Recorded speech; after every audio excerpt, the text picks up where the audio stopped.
అంటే ఇప్పుడు మీరు చెప్పేవి కానీ మీరు చెప్తున్న విశేషాలు అంటే స్వామివారు మీతో మాట్లాడడము గత జన్మల్లో ఇవన్నీ చెప్తున్నప్పుడు చూసేవాళ్ళు ఎవరైతే ఉంటారో అండి మిమ్మల్ని అనుసరించేవాళ్ళు మీ మాటలు వినేవాళ్ళు దీంతో ప్రభావం అయ్యేవాళ్ళు వాళ్ళందరూ కూడా స్వామివారిని వెళ్ళి కలిస్తే గనక మన కష్టాలన్నీ తీరిపోతాయేమో లేదంటే మన కర్మలన్నీ పోతాయేమో ఇలాగా ఎంతో మంది మిమ్మల్ని కలవాలి అనుకుంటుంటారు.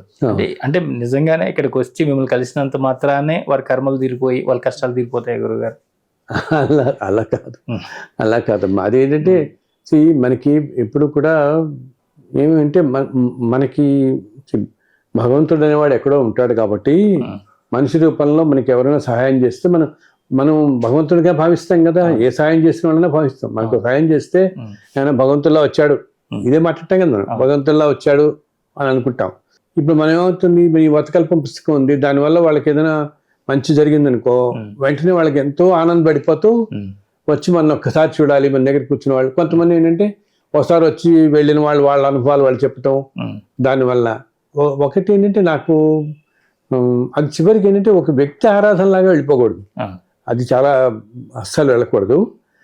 మిమ్మల్ని కలవకపోతే ఇంకా వాళ్ళకి ఏదో కోల్పోయినట్టు లేదు మమ్మల్ని ఏళ్ళు చేసినట్టు ఇలా ఉన్నారు కదా మరి ఇప్పుడు అడుగుతుంటారు, కొన్ని లక్షల మంది అడుగుతున్నారు. అవును బట్ కష్టం కదమ్మా అందరికి. సో బట్ నేను చెప్తున్నాను కదా, మీ దగ్గర అందరి దగ్గర చక్కగా పుస్తకాలు ఉన్నాయి. ఆ స్వామి ఎప్పుడు మీతోనే ఉంటాడు. నేను ఎప్పుడు ప్రతిరోజు ఉదయం మీ అందరి తరఫున స్వామిని ప్రార్థిస్తాను అండ్ మీ అందరినీ తలుచుకుంటాను కూడా. నా దగ్గరకు వచ్చి ప్రతి ఒక్కళ్ళని తలుచుకుంటాను. నేను ప్రతి ఒక్కరితో మాట్లాడటం నాకు సాధ్యపడకపోదు కానీ ప్రతి వాళ్ళకి కలవటం. బట్ ఇప్పుడు ఇలా చేస్తున్న వాళ్ళని కానీ అందరినీ కూడా నన్ను ఒక్కసారి కలిసిన వాళ్ళనైనా నాకు గుర్తుంటారు. వాళ్ళందరినీ ఆయన అసలు కలవకపోయినా అనుకుంటారు. ఇప్పుడు నాకు నిన్న ఎవరో ఆవిడ ఆస్ట్రేలియా నుంచి మెసేజ్ పెట్టారు, 3 రోజుల నుంచి మీరు మా ఇంట్లో జరుగుతున్నారండి, మా ఇంటికి వచ్చి వెళ్ళారండి మీరు అంటుంటారు. సో వాళ్ళ భావాలు బట్టి వాళ్ళకి మనం ఏమంటాం, మనం ఉన్న అనుభూతి కలుగుతుంది వాళ్ళకి కూడా. మన ఒక మనిషి మనం అన్ని చోటికి వెళ్ళలేం కదా అంతా. అండ్ అదేంటంటే అది వాళ్ళకి ఏంటంటే ఎలా చెప్పాలంటే ఈ పుస్తకాలు చదువుతున్నప్పుడు వాళ్ళకి జరుగుతున్న దివ్యమైన అనుభూతుల వల్ల వాళ్ళకి అలా అనిపిస్తుంది. వచ్చి మన దగ్గర కాసేపు కూర్చోవాలి, కాసేపు మనతో మాట్లాడాలి అని. అప్పటికి సాధ్యమైనంత మంది నేను పిలుస్తున్నాను వీలున్నంత వరకు. అంటే పిలిచినా మీరు ఒక్కొక్కరి దగ్గర దాదాపు గంటన్నర చేస్తారు కాబట్టి రోజుకి 2-3 గంట ఎక్కువ కలవాలి. అంతే రోజు మా అయితే 4 పిలుస్తున్నాను నేను. అలా ఉంటా కూడా ఇప్పటికీ ఇంకా కొన్ని వేల మంది ఉన్నారు సచిన్ గారు. ఎన్ని మెయిల్స్ ఎంతమందో ఉన్నారనమాట. సో అందరికీ మనం ఈ సమయంలో కష్టం కదా ఇంతమందిని కలగలటం. అంటే వారికి మరి ఏదో ఒకటి మీరు చూపించాలి కదా ఆల్టర్నేటివ్. చక్కగా మన అందరికీ స్వామివారి పుస్తకాలే ఉన్నాయి కదా, ఆ పుస్తకాలు తలుచుకుంటూ చేస్తే ఆయన ఇంపార్టెంట్. మనదేముంది దీంట్లో ఇక్కడ అసలు. అన్నిటికంట ఆ పురుషోత్తముడు ఆయన. నేను రోజు ప్రార్థించేది ఆయన్ని. మీరందరూ కూడా చక్కగా ఆయనే ప్రార్థించండి, ఆయనే తలుచుకోండి. ఆయన ఎప్పుడు మిమ్మల్ని చల్లగా చూస్తూనే ఉంటాడు. అండ్ ఈ పుస్తకాల రూపంలో మన మధ్య ఉన్నాడు ఆయన. ఆ పుస్తకం రూపంలో ఆయన ఆ పుస్తకం ఒకసారి కళ్ళకత్తుకుంటే ఆయన దర్శనం అయినంత, ఆయన దర్శనమే ఇస్తున్నాడు చాలా మంది కూడా. ఆయన దర్శనం అయినంత భాగ్యం అనుగ్రహం కూడా మనకి కలుగుతుంది. ఎవరైతే ఈ వెంకటేశ్వర వ్రతకల్పం కానీ మీరు ఇచ్చినటువంటి గ్రంథాల రూపంలో ఆ స్వామివారి లీలలు తెలుసుకుంటూ ఉన్నారు. అలాగే కృష్ణ దర్శనంలో, శ్రీకృష్ణ దర్శనంలో మొత్తం కృష్ణుడినే వాళ్ళ ఇంటికి తీసుకెళ్ళిపోయారు మీరు. కొంతమంది చెప్తున్నారు అది చదువుతుంటే అలా నిద్రలోకి వెళ్ళిపోతే కృష్ణుడు వచ్చి లేపుతున్నాడు. కొంతమందికి అసలు వేణు వినిపిస్తుంది, వేణునాదం వాళ్ళ ఇళ్లలో చదువుతున్న వాళ్ళు. చెప్పాలంటే మీకు ఇన్ని పుస్తకాల్లో నేను ఏ పుస్తకము ఇంత తొందరగా నేను ప్రచురించలేదు. నేను ఫస్ట్ టైము 3000 ప్రింట్ చేశాను సచిన్ గారు.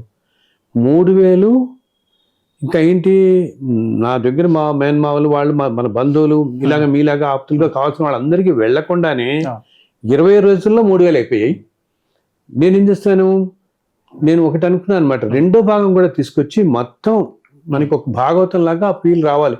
ఒక 40 చాప్టర్స్ చదివితే ఇంకా అసలు దాంట్లోకి వెళ్ళిపోతాం మనం. అలా ఉండేది తీసుకొద్దాం అని రెండోసారి మళ్ళీ 3000 ప్రింట్ చేశా. యాక్చువల్గా 5000 అనుకున్నామండి. ఆ 3000 కూడా మళ్ళీ 20 రోజులు అయిపోతున్నాయి. ఒక్కొక్కళ్ళు మాకు 10 కావాలి 20 కావాలనుకోవడం, చదువుతున్నప్పుడు ఉమ్, అద్భుతమైన అనుభూతులు వెళ్ళటం అనమాట. అక్కడితో ఆ తర్వాత నేను 5,000 ప్రింట్ చేశాను. ఉమ్, ఇవి మళ్ళీ 5,000 ప్రింట్ చేస్తున్నాం. ఉమ్, అంటే జస్ట్ ఈ 2-3 నెలల్లోనే ఉమ్. 16,000 నేను ప్రింట్ చేశాను. అసలు ఏ పుస్తకం నేను ఇలా ప్రింట్ చేయలేదు. ప్రతి పుస్తకం 6 నెలలకు ఒకసారి 5,000 10,000 అలా ప్రింట్ చేయటం కానీ ఆ. ప్రతి నెల నేను 5,000 ప్రింట్ చేయాల్సి వస్తుంది కృష్ణుడిది. అసలు ఎంత ఆశ్చర్యం. చాలా మంది చెప్తున్నారు. నేను ఎవరింటికి వెళ్తే వాళ్ళ ఇంట్లో పని అమ్మాయి అనమాట. ఉమ్, ఆ అమ్మాయికి ఇచ్చారు ఈ కృష్ణ దర్శన పుస్తకం వాళ్ళు. అమ్మాయి నేను వెళ్ళగానే వచ్చి అంటోంది, గురుగారు మీ పుస్తకం ఎంత బాగుంది, అసలు ఎంత తన్మయత్నం అంటే ఎప్పుడు నేను మొదలుపెట్టినా నా నిద్ర వచ్చేస్తానంట. 2 చాప్టర్లు చదివితే అసలు అలా కృష్ణ దాంట్లోకి వెళ్ళిపోతున్నాను, నేను కూడా గోకులంలోకి వెళ్ళిపోతున్నాను. ఉమ్, ఎంతో మంది ఇది చెప్తున్నారు. మేము కూడా దాంట్లోకి వెళ్ళిపోతున్నట్టే ఉంటుంది. ఆ బృందావనంలో తిరుగుతున్నట్టు మాకు కూడా వస్తాను. ఉమ్, అది అది ఆ అక్షరాల్లో ఉన్న శక్తి, ఆ కృష్ణయ్యలో ఉన్న ఆ ప్రేమ తత్వం, అంతా దాంట్లోకి అలా ప్రవహించింది మనకంతా కూడా. అవును. అందుకని వీళ్ళంత త్వరలో ఆ 2వ భాగం కూడా రాద్దామని ఉంది నాకు, ఆయన అనుగ్రహంతో. అంటే ఇప్పుడు మీ గ్రంథాల ద్వారా దగ్గరైన భక్తులు, స్వామివారి భక్తులు, అలాగే మీరు ఇచ్చినటువంటి ఇంటర్వ్యూస్ ద్వారా కానీ ఎంతో మంది ప్రపంచవ్యాప్తంగా అందరు కనెక్ట్ అయి ఉన్నారు కదా గురువు. అంటే వాళ్ళందరి తరపున ఇప్పుడు చూస్తున్న వాళ్ళు ప్రేక్షకుల తరపున ఒక విన్నపం మీదే చేస్తున్నా. ప్రతిరోజు మీరు ఏదైనా 1 నిమిషం పాటు ఆ భగవంతుడి సందేశం వీళ్ళందరి కోసం మీరు ఇస్తే 1 నిమిషం వీడియో అన్నారు. అందరు ఈ రోజు మా గురించి గురువు గారు చూసుకున్నారు, వారు ఉన్నారు అనేది ఒకటి ఉంటుంది కదా భావన. చూద్దాం, ప్రయత్నిద్దాం, తప్పకుండా ప్రయత్నిద్దాం. ఒకసారి అడగాలనుకుంటున్నా మిమ్మల్ని, మీరు ఏదైతే హిమాలయాల్లో ఉండి కొన్ని జన్మలు మీ సాధన చేశారో అప్పుడు మీతో పాటు ఉన్నటువంటి శిష్యవర్గం ఒక్కొక్కరు మీ దగ్గర చేరుతూ ఉన్నారు అంటారు, అది పూర్తయిందా గురుగారు? ఇంకా రావాల్సిన వాళ్ళు ఉన్నారు? ఇంకా ఉన్నారు. ఇంకా ఒక 12 మంది ఇంకా ఉన్నారు. ఇంకా 12 మంది ఉన్నారు. ఒకటి సత్యం గారు, నేను మరొకసారి మీ అందరికీ ప్రోగ్రాం ద్వారా చెప్పదలుచుకుంది అంటే, నాకు ఏమంటాం వ్యక్తిగతంగా ఈ వ్యక్తి ఆరాధన అనేది ఉండకూడదు.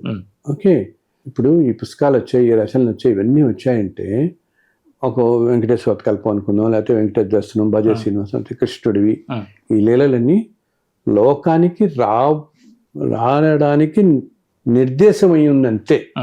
అంతేగాని నాతో అసలు సంబంధం లేదు వీటికి ఏమి కూడా. ఏదో ఒక రూపంలో రావాలి కదా, రాసేవడానికి ఒక వ్యక్తి కావాలి, ఒక ఇది కావాలి కాబట్టి రాయటం జరిగింది. కానీ ఇది ఏంటి, ఎప్పుడు కూడా మనం వ్యక్తుల మీద మనం ఆరాధన పెట్టుకోకూడదు, అస్సలు పెట్టుకోకూడదు. భగవంతుడి మీద పెట్టుకోవాలి. మన భక్తి, మన ప్రేమ అంతా కూడా ఆయన తత్వం, ఆయన మీద ఉండాలి. కానీ మనం అంటే అది మానవ సహజం. మనం ఇప్పుడు ఓ గురువుని కలుద్దాం అని అనిపిస్తుంది, మనకు కలుద్దాం అనిపించడం పాపం, అది దాంట్లో తప్పలేదు, మానవ సహజమే అది. బట్ సాధ్యం కాదు. కలవలేనంత మాత్రాన నిరుత్సాహపడకుండా ఎప్పుడూ చెప్తాను కదా. ఇప్పుడు నేనంటే ఇలా మీకు కనిపిస్తున్నాను, ఇప్పుడు కనపడిన వాళ్ళు ఎంతమంది మహనీయులు ఉంటారు కదా.